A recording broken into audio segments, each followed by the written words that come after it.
አንድ ህዝብ እንዴት ከትንሽ አካባቢ ዋና ጎሳ ተነስቶ በደቡብ አፍሪካ ውስጥ ካሉ ታላላቅ መንግስታትን አንዱን ሊገነባ ይችላል? ዛሬ የምንገባው በደቡብ አፍሪካ ውስጥ በጣም ታዋቂ ስለሆኑት የዙሉ ጎሳ ታሪክ ነው። የዙሉ ጎሳ በታዋቂ ተዋጊነታቸውና የጦር አደረጃጀት ስልታቸው በዓለም ላይ ታዋቂ ናቸው። የዙሉ ጎሳ መገኛቸው በደቡብ ምብራቅ አፍሪካ ወደ ህንድ ውቅያኖስ ዳርቻ የሚደርሰው ለምለምና በከፍተኛ ተራሮች የተሞላው የካዉ ዙሉ ናታል አካባቢ ነው። እዚህ የተፈጠረው የዙሉ ህዝብ ታሪክ የጦርነት ታሪክ ብቻ አይደለም። የመንግስት ግንባታ፣ የቤተሰቦች ትስስር፣ ቋንቋ፣ እምነት፣ ስልጣንና ከቀኝ ገዢዎች ጋር የተደረገ ታላቅ ግጭት ታሪክ ነው። ዙሉዎች ማን ናቸው? ዙሉዎች በዋናነት ከደቡብ አፍሪካ ጋር የተያያዙ የኒንጊኒ ቋንቋ ተናጋሪ ህዝቦች ናቸው። የእነሱ ቋንቋ ኢሲዙሉ ይባላል። ኢሲዙሉ በደቡብ አፍሪካ ከሚነገሩ ዋና ቋንቋዎች አንዱ ሲሆን ከኒንጊኒ ቋንቋዎች ቡድን ውስጥ ይመደባል። የዙሉ ታሪክ ከዛሬ ጀምሮ አይደለም። ከ18ኛው ክፍለ ዘመን መጨረሻ ጀምሮ በደቡብ አፍሪካ ያሉ ብዙ የኒንጊኒ ዋና ጎሳዎች ወደ ትልቅ የፖለቲካ አካላት መዋሃድ ጀመሩ። በዚህ ወቅት የአለቆች ስልጣን እየጨመረ ሄደ። የከብት ሀብት በጣም አስፈላጊ ሆነ እና ትንሽ ዋና ጎሳዎች በትልቅ መንግስታት ውስጥ መጠቃለል ጀመሩ። በዚህ የፖለቲካ ለውጥ መሃል አንድ ሰው ተነሳ።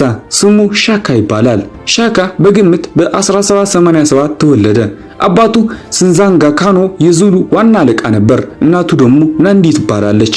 ሻካ በወጣትነቱ ከኃይለኛው የሚቴቲዌ መሪ ዲንጊስዋዮ ጋር ተቀላቀለ። እዚያም ስለ ጦርነት፣ ስለ ድርጅት እና ስለ መሪነት ብዙ ተማረ።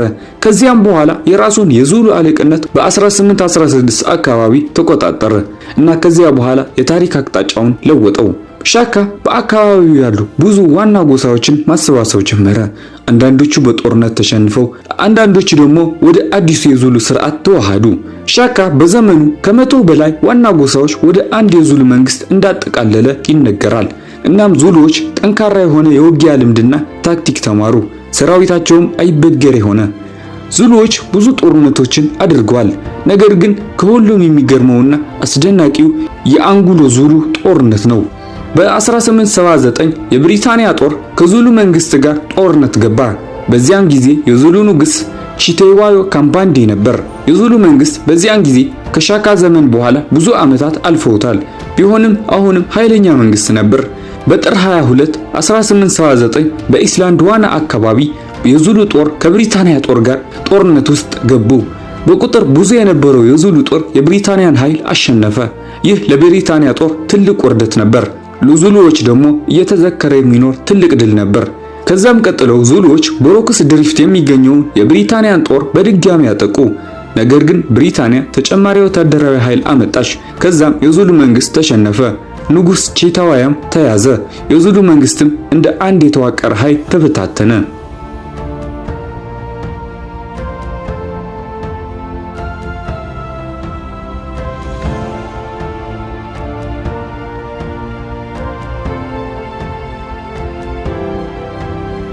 ነገር ግን የዙሉ ህዝብ አልጠፋም። ይህ በጣም አስፈላጊ ነጥብ ነው። የዙሉ መንግስት መውደቅ ማለት የዙሉ ህዝብ መጥፋት ማለት አልነበረም። በቀጣዮቹ ዘመናት ዙሉዎች በደቡብ አፍሪካ ታሪክ ውስጥ ቀጥለው ኖሩ። ከዚያ የአፓርታይድ ዘመን መጣ። የደቡብ አፍሪካ የአፓርታይድ ስርዓት ዙሉዎችን ጨምሮ ጥቁር ደቡብ አፍሪካውያንን በተለያዩ ሆምላንድ ስርዓቶች ለመከፋፈል ሞከረ። ካዋ ዙሉ ተብሎ የሚጠራው አካባቢ ከዙሉ ማንነት ጋር በጥብቅ ተያያዘ።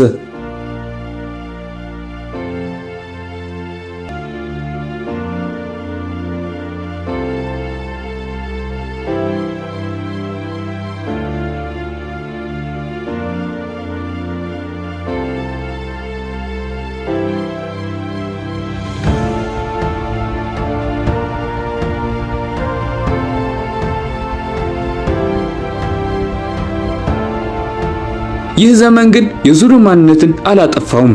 ዛሬ የዙሉ ህዝቦች በደቡብ አፍሪካ በተለይም በካዋ ዙሉ ናታል በብዙ ቁጥር ይገኛሉ። ዛሬ ብዙ ዙሉዎች በዱርና በገጠር ብቻ አይኖሩም።